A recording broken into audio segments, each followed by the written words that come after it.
maniwala sa sinabi ni Jose Rizal na ang sagot sa kahirapan edukasyon. Hindi totoo yan. Maraming walang edukasyon na mga successful yung buhay.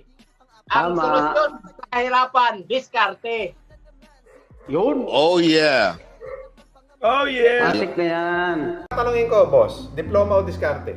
Bot. Pero diploma ako, kailangan may diploma ka. Hindi ako naniniwala sa nagsasabi ng diskarte, mas okay. Natsambahan ka lang na diskarte mo, nagpayaman sa'yo. Tsaka isa pa, huwag mo sasabihin sa akin yan kung pinag-aaral mo anak mo. Sa lahat na nagsasabi ng diskarte, huwag mo pag-aralin anak mo. Talagang diskarte lang. Tama.